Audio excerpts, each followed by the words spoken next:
Hello everyone, my name is Enrique and welcome to another episode. However, in this case, we are going to dedicate a full month to a certain character based on a video game. I'm of course talking about Sonic the Hedgehog. Welcome to Sonic Month. Now, before I talk about the movie itself, let's talk about the character and how it was originated from. Now, Sonic the Hedgehog was a creation by Sega Genesis as well as the creators Yuji Naka, Naoto Oshima, and Hirokazu Yasuhara, in which they created an anthropomorphic hedgehog who actually runs fast and defeats all sorts of robots, all created by Dr. Robotnik, aka Dr. Eggman. Debuted in 1991, this video game franchise has been one of the most successful video games of all time. It put Sega in the map and it put a lot of gamers on the map as well. It put a lot of great deal of development for a lot of generations. Many have considered Sonic the Hedgehog as the Mario of Sega Genesis, or in this case just Sega, as he's one of the most iconic characters of all time, surpassing not only to be a video game character, but also be a very multimedia character. We see him in TV shows, OVAs, cartoons, toys. We see it in a lot of merchandising as well as such a fan fiction. I mean, this guy has gained a lot of fan fiction over the years, and with the internet growing and growing, is becoming bigger and bigger. However, like many characters in the media, it had its ups and it had its downs. In fact, over the years, he had been scrutinized by a lot of people because of the video games and cartoons that didn't do the character justice. Now, I'm not talking about specifically about the Saturday AM show and Sonic Underground. I don't know how these shows went on and how they did on the ratings. I'm talking about the video games, the ones from 2006, which everybody hates, as well as other forms of media, which Sonic was becoming like this character that nobody could adapt very well into other forms of video game platforms. Basically, Sonic was being forgotten, or at the very least, not being used very much over the years. And don't get even started with the OVA movie that they did all those years ago, because people hate that movie a lot. But I'm not here to talk about the OVA movie. In fact, I'm going to talk about the 2020 version of Sonic the Hedgehog. Believe it or not, this movie was supposed to come out in 2019, but the reason they delayed it into 2020 is because of a certain trailer that came out just before the movie. And the movie that we were presented at, or at the very least the trailer that we were presented before the movie, people hated it. With the redesign of Sonic looking more like a human hybrid and looking more ugly. In fact, dubbing it as Ugly Sonic, that was hilarious. And more importantly, the trailer had the music of Gangster's Paradise by Coolio, RIP by the way. But yeah, it was hilariously bad, and people were worried that this Sonic was going to be hated and the movie was going to be bad simply because of this trailer. Now, we all know that studios doesn't listen to fans, they don't listen to the people, considering that they make those decisions and they don't bow out. They always commit to the movie no matter how bad or no matter how screwed up it is. We see it all the time. We see it today. But one thing that surprised me after this trailer was that everybody in the studio decided to delay the movie, redesign Sonic, and basically give it a bit of a makeover. And basically the character looks a lot better now than it used to be in the first trailer, which many people were now putting more faith. Now, it was a rare case that we see that the fans spoke about a redesign about a character, and somehow the studio decided to actually listen and decided to redesign the character. So that's shocking to me. And these people were Probably would have gone with the movie and the design of the character either way, but probably somebody decided that no, we need to make this Sonic look more like in the video game version. And that's exactly what they did.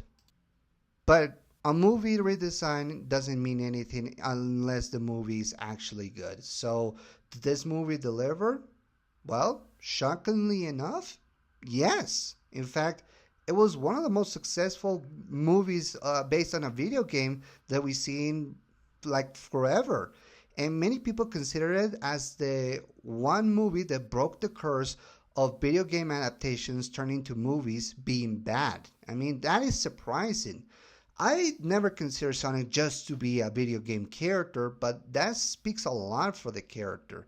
And nowadays, we live in a world when people can't get enough of Sonic.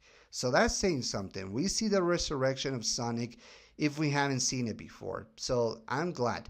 Now, the movie is directed by Jeff Fowler, and the writers were Pat Casey and Josh Miller. So, what was the movie about, and how did they deliver this version of the character? Well, I'm here to talk about it. The movie starts with the character of Sonic as a little boy being taken care of by a girl, or at the very least, an owl woman called Longclaw, in which they live in a planet that resembles a lot like in the video game version. After they were attacked by echidnas, the Longclaw decides to send Sonic away from her and away from the planet in order for Sonic to survive. So Sonic ends up in Earth, and after 10 years, Sonic has lived in the fictional town of Green Hills, being the little resident that nobody sees but actually has fun to be on its own. He's basically living alone, seeing other humans, seeing guys like Tom Wachowski and his wife Maddie, as well as other characters being living in the town of Green Hills. He's basically maintained a secret life in which he uses the rings that we see in the video games. Now, this is something that I want to emphasize that I actually like about this movie.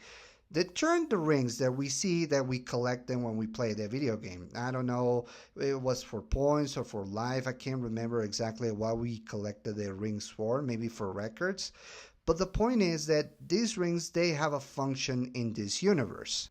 The rings are used as portals for other planets. Basically, if you think of a place in specific, the ring that you throw becomes a portal, kind of like Doctor Strange, if you ask me. It's similar, but in a much more solid way. Like, what do I mean? Like, you can actually see the rings form, and they actually form into energy. So basically, Sonic ends up on Earth because of Longclaw using a ring that she throw, thinking of Earth. Now, the importance of why she sent it on to Earth is going to become important in another movie, but for now, let's just stick to the story right now. Basically, Sonic end up on Earth for 10 years, living a secret life. Nobody has seen him. He has the rings, and in case he's discovered, he's going to use those in order to escape to another planet, one with mushrooms. In fact, there's a running joke in which if he gets discovered, that he has to go to the planet made of mushrooms, which I don't know if this is going to be like a hit to Mario fans.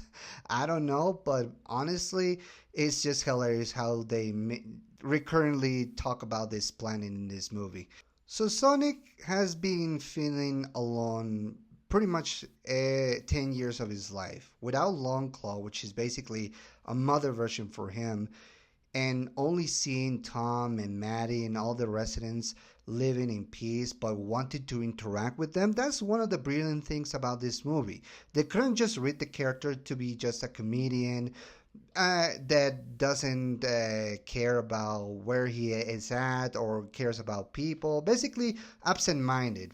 That's something that is no stranger to many Sonic fans, although it is important to tell that he does care about life. He's just showing a little bit more of being absent-minded actually, and just showing more of a cool factor. In this case, we get to see a Sonic that actually cares about socializing. That's something important to teach about kids.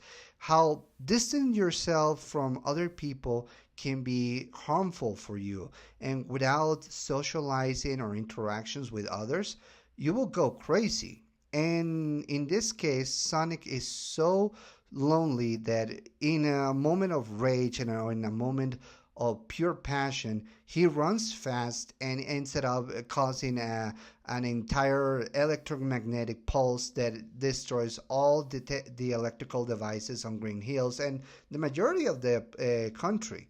So that cuts the attention of the government, in which they send an expert in order to capture this alien being, in order to keep everyone safe in the planet. Well, you know how governments work when they see something they don't understand. Point being, they send an expert, and in that expert is Dr. Robotnik. Now, Dr. Robotnik, played by Jim Carrey, is one of the most hilarious characters we see in these movies.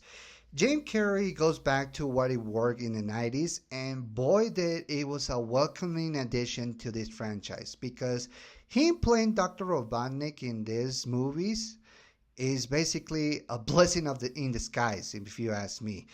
Now, Dr. Robotnik, throughout his whole life, has been rejected by his genius. He creates more machines, and just like Sonic, he's distance himself from other people. Well, except for one character, and that is Agent Stone, played by Lee Majdoub. I hope I pronounced the name well. Is an actor who comes from Indian descent. But basically, yeah, Dr. Robotnik cares about machines. He actually creates some of the machines that look like eggs, which is a very interesting pun to say the least, because now Sonic can call him Dr. Eggman just because of that.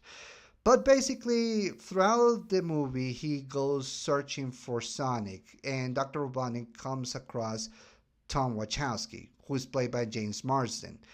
Tom discovers Sonic in his garage and realizes that he needs to protect Sonic. Now, one point that we need to address with this character, Tom Wachowski, is that while many people don't like human characters in a Sonic movie, I would say that he and his wife Maddie are the most important characters for this franchise, because they are the ones who give Sonic not only his humanity, but also great advice. They become the family that Sonic lost all those years ago. And Tom is a great example, as he's the sheriff of Green Hills, and he loves not only life, but also animals. He's a big animal protector. Not to mention that he's called himself the Donut Lord. It's actually hilarious. And in this case, he actually decides to protect Sonic. After he discovers Sonic and sees that Robotnik wants to capture him, he decides to go with Sonic to San Francisco. After Sonic lost his rings in one of the portals in one of the buildings in San Francisco. So they decide to go on a road trip, which many people, including many critics, have probably hated, because one of the things that I hear, one of the criticisms that I often hear when it comes to this movie, is the fact that Sonic gets stuck in a car and the interactions with Tom. Now, I'm one of those people to say, chill out. Just because he's in a car and just because he doesn't run as many times in this movie is because they want to do something that we needed to see in Sonic, and that is character development. Keep in mind, Tom is seen as an anthropomorphic hedgehog talking to him and trying his best to soak in, trying to sink in all the situation. He is married, his sister-in-law hates him, and he sees this character going around and being in danger. He sees Sonic being in danger, and something in him changes. He realizes that that in life we need to protect other people, and he's becoming like a father figure for him. He realizes that Sonic is not weird that he thinks. He's not a weirdo. He's just another guy who's lost. And Sonic is realizing through Tom the importance of socializing. That's what I like about this movie. It's not trying its best to just going around and go into action sequences. It's basically about character development, seeing Sonic create a family of his own with the help of Tom and his wife Maddie, which they also dub her as Pretzel Lady. I actually like that. And this movie delivers a lot of good scenes between him and Tom. Sonic interacting with other people is not bad, and thank God for the redesign because, in all honesty, it's a lot much better to see these two interact with that design, and it takes it seriously. It actually makes the character not one-dimensional. Interesting fact about the character of Tom Wachowski. There were many casting calls for many actors to play the character, from Chris Pratt to Chris Evans to Chris Pine, and they ended up with James Marsden. Now, I've seen some people wanting guys like that to be in this movie, but honestly, I'm glad that it was James Marsden because it actually brings a level of chill, but also a level of relatability when it comes to this character. And honestly, it's just good to see the actor actually be in one movie that he's not being obscured by another tough dude. And it's actually a much better version of the movie Hop than the actual movie Hop. If you don't know what it is, look it up. It's a terrible movie to say the least. Now, Jim Carrey throughout the entire movie, we have seen him with hair, a little Confederate mustache, and basically just the normal self, or at the very least as Jim Carrey can be as being Dr. Robotnik. And throughout the movie, we see him being obsessed by catching this little hedgehog. He's actually obsessed because it will put him on the map and made him look like not a joke but an actual genius. Now, the only one who sees him as a genius is Agent Stone. In fact, you can put Agent Stone as also an MVP because he actually cares about the doctor and is actually astonished by his brilliance and by his genius, which is saying something. That's important to say. So throughout the movie, we see Sonic and Tom interacting. They go to San Francisco along with Maddie, and when Dr. Robotnik finds them, the action starts. It's pretty much the third act of the movie, and it's basically Sonic being chased by Dr. Robotnik, and they have fun with the concept. They go around the world being chased. Sonic is throwing all the rings. By the way, the rings, when they fall, they do the sound that they do in the video game, so I appreciate that. And basically throughout the movie, we see Sonic basically being chased by Dr. Robotnik, a lot of action sequences with the robots, Robotnik chasing around Sonic. And in the end, when they go to Green Hills, this is the moment when Sonic realizes that he can no longer hide his power. One of the things that we need to also mention is that Sonic has the power of speed. It's like the Speed Force. In fact, there's a good scene when we see Sonic reading Flash comics. And it's a good thing that he stuck to the comics because the TV shows, I don't even want to talk about it. But yeah, he discovers that that's one of the reasons why his powers are being searched not only by the echidnas but also by Dr. Robotnik. But in the end, after going through a lot of experience with Tom and Maddie, he realizes that he can no longer hide his powers from the people, and he needs to use it to protect not only the town of Green Hills, but his friends and family. So, in one of the most badass moments, we see Sonic fighting Dr. Robotnik and sending him away to the Mushroom Planet.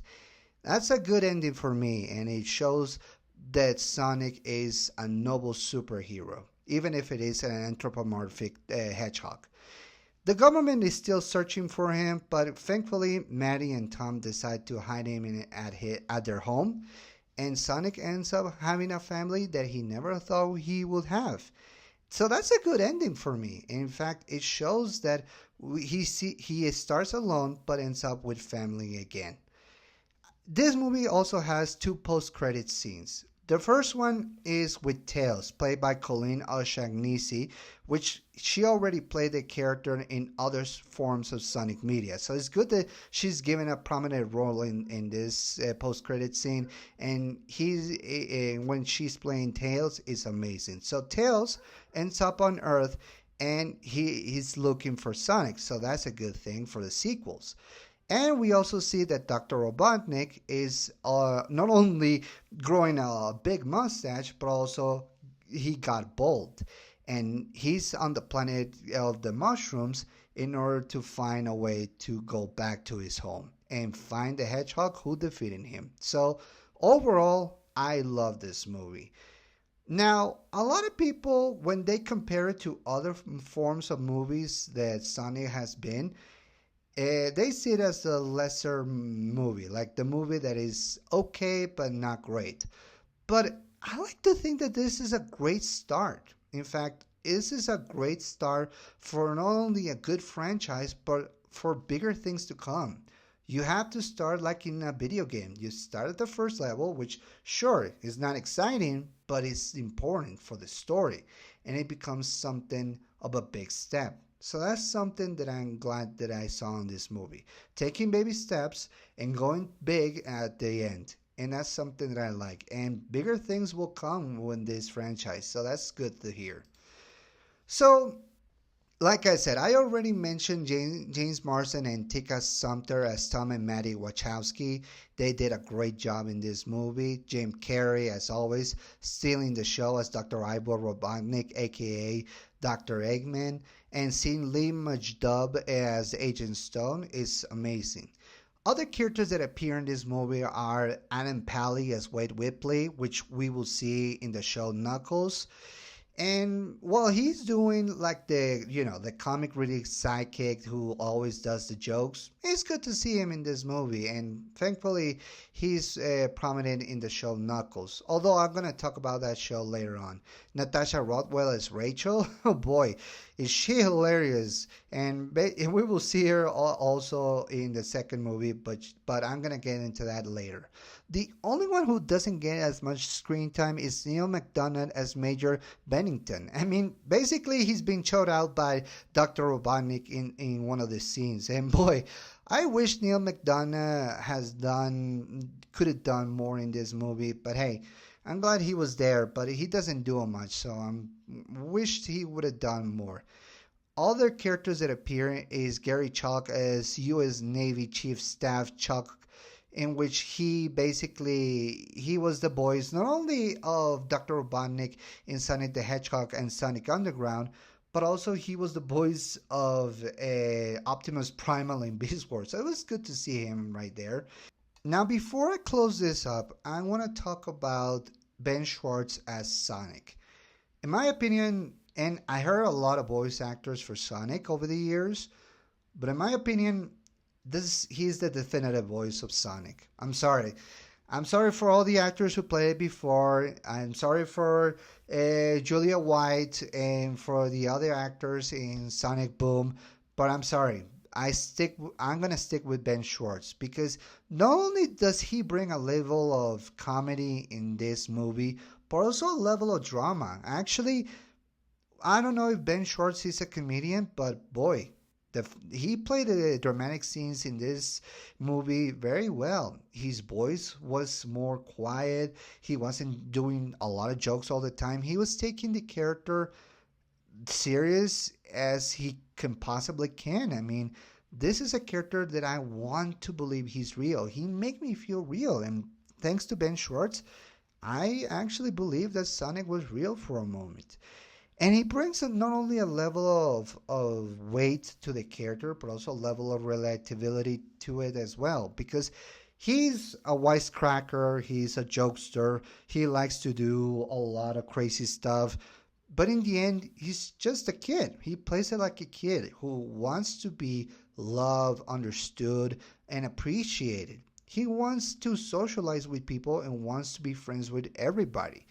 And the fact that he couldn't do it for 10 years is shocking, and Ben Schwartz pulls it off immensely.